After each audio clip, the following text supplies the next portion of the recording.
I don't know if you've talked to kids in the other calc class, but we're ready to begin what they've been doing. We end up usually being about a chapter behind. By the end of the year, we will still have covered the same amount of calculus. We just kind of leave out a little bit of the AP stuff, which sometimes is learning how to make one more step towards a certain problem or make one more connection. But by the time, again, we finish the year, you'll have your money's worth. And so we're going to keep, with that in mind, we're going to keep talking about, we're going to go to this next chapter in calculus. It's actually a chapter on something called a derivative. I don't know if you ever heard the word before, but you'll find out even what that means. And I'll just let you know, it has everything to do with the slope of a tangent. I write these questions up here. I guess we should look at them. It says, how are we going to use a derivative to find the slope of a tangent? You might even walk out of here today. You should walk out of here today knowing how to do some of that. Okay, because a derivative is going to end up being a rule.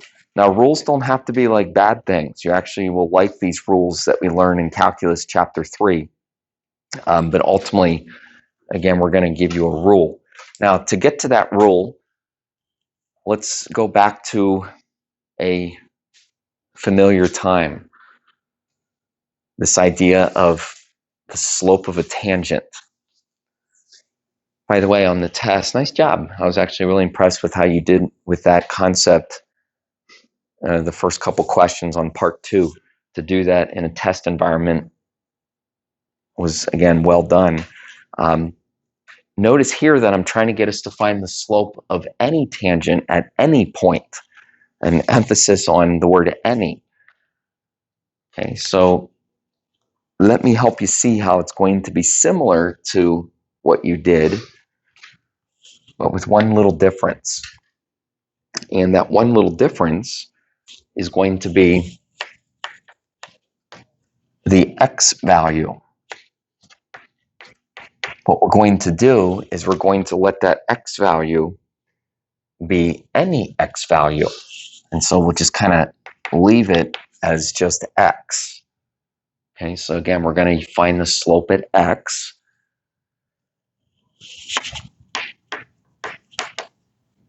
Now, sometimes this is hard for students because, where's the numbers? Where's the equation? We need some equation. So what we're going to do is we're going to do it for x squared.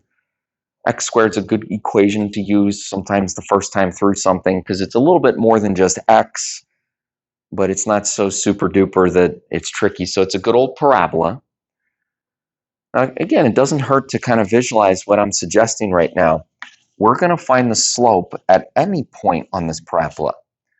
You mean like this point or this point or this? Yep, I mean any point. Now you should be saying, but Ms. Naylor, it's different everywhere. That's good growth if you understand that it's different everywhere. Okay, let me show you what I mean by the slope at any point.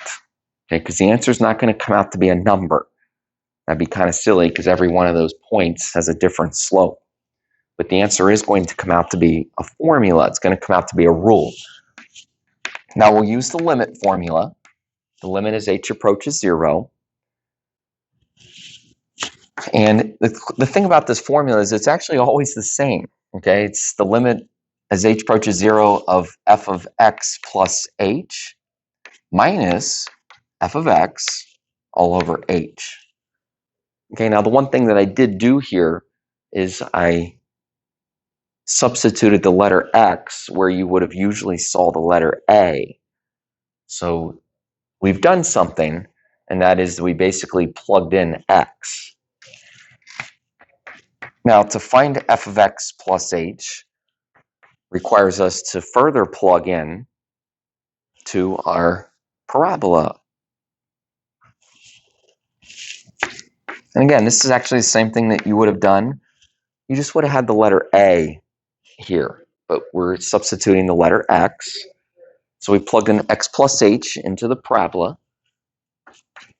Okay, something that you've seen again before, squaring a binomial. So we get x squared plus 2xh plus h squared.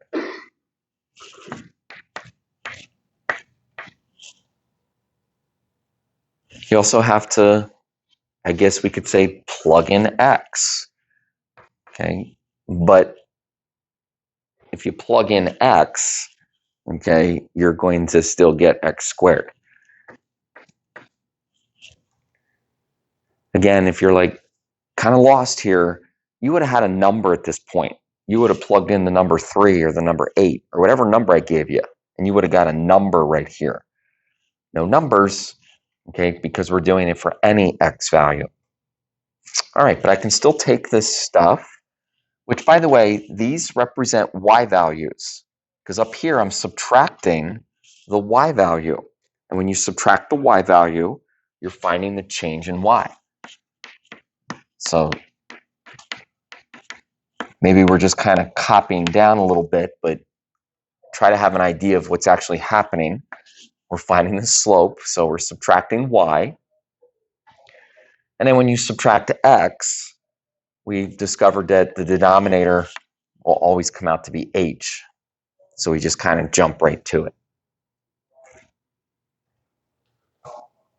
Now, based on how well you did with this on the test, you were catching on to the cancellation. Kind of neat. It still cancels. So in this case, the x squareds cancel.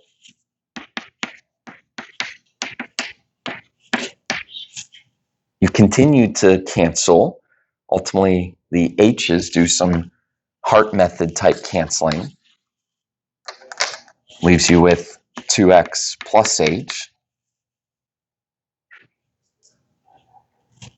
And then hopefully you're not doing this just because, but that you remember that the whole reason we're using a limit as h approaches 0 is so we can make what seems like 2 points kind of like become 1 point.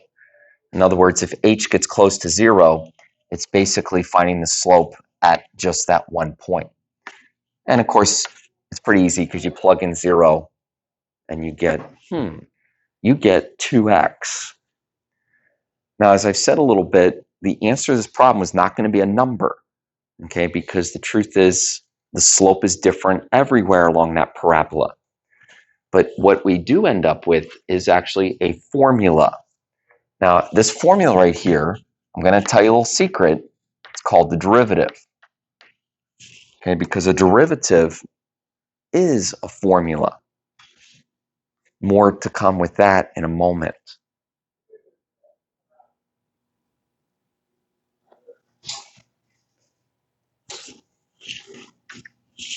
I shouldn't have erased that parabola. Let's pick a point on this parabola. How about -3? Now, what I want to show to you is that once you have a formula, you can use it to find the slope at, for example, -3. How do you do it? Well, you're going to like this. You're going to like this.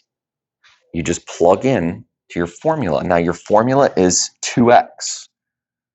Okay, and I should have written over here, so I'm going to write it now. This formula, this 2x, that's called the derivative, it's a formula for the slope. Forgive me that I didn't say that. It's a really big idea. And now it should make it a little bit clearer how we're going to plug in, because slope equals 2x, so slope equals 2 times -3. So I plugged in -3 into my formula, and out pops -6. Now try to get this, like, even though it's kind of just an intro. -6. What is -6? It's none other than the slope of the tangent. That line right there has a slope of -6.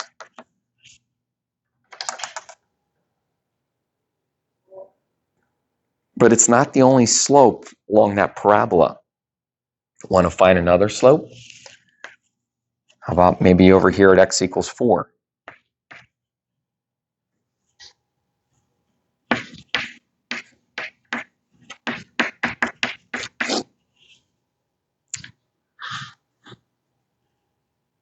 We have a formula.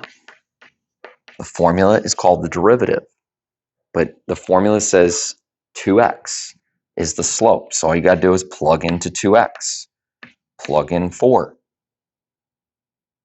Okay, again, you're going to like this because it's pretty easy. Out pops 8. But what's 8? What's 8?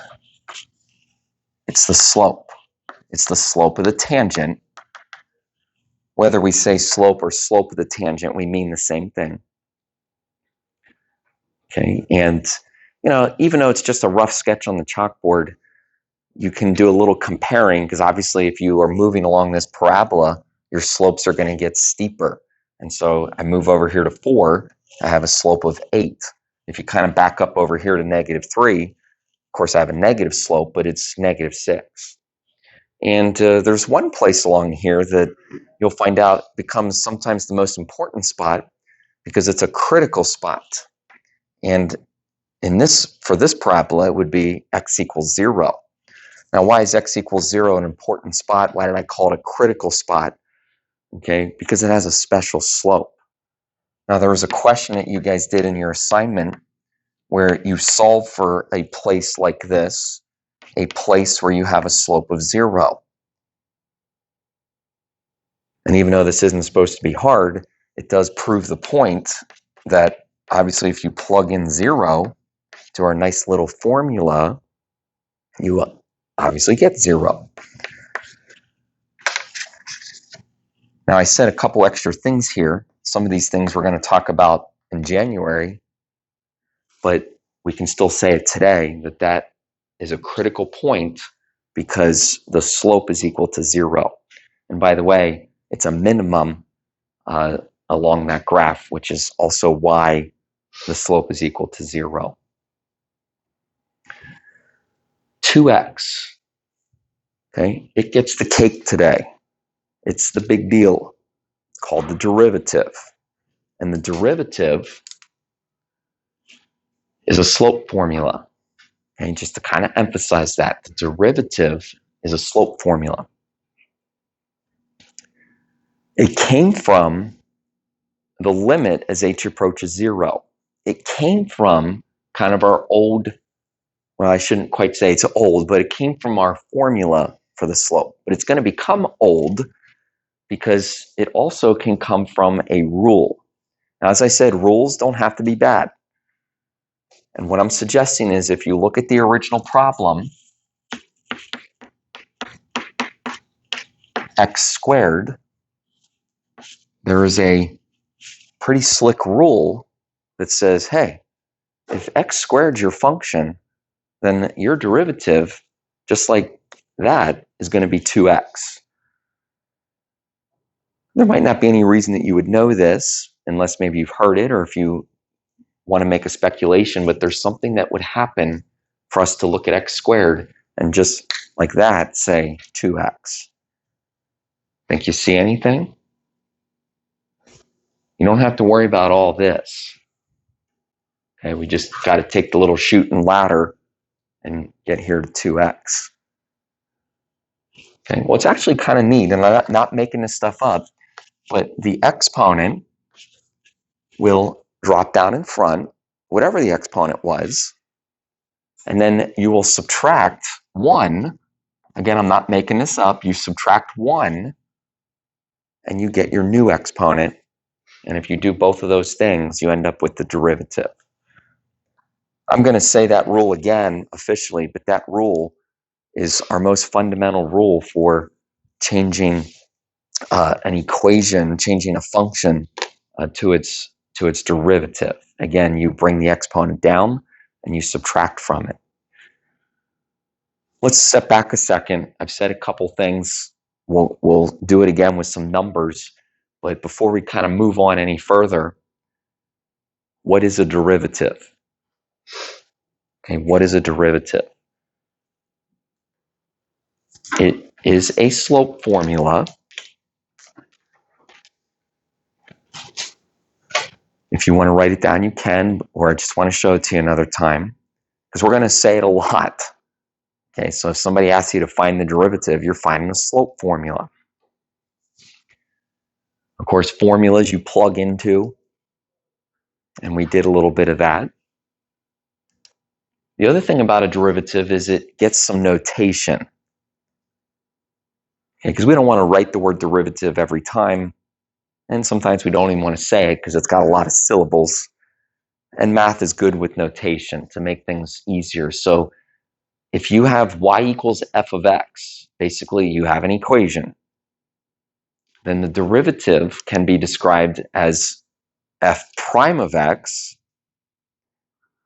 f prime of x. Okay, so we see this little prime sign, which actually will just kind of be a raised slash mark. That's one way to say it, f prime of x. Or, as you'll get to know, we get this statement called dy dx. Now, dy dx is notation, and it stands for the derivative of y with respect to x. The derivative of y with respect to x.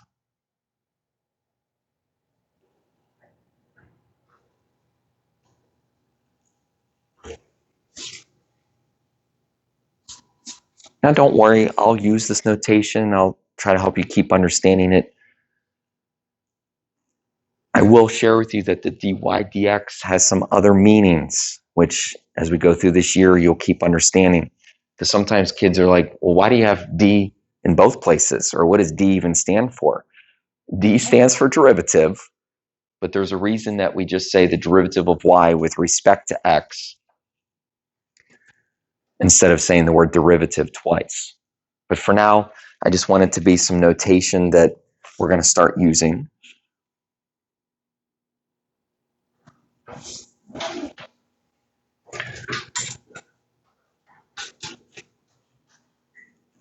All right, now that'll be a good cutoff point.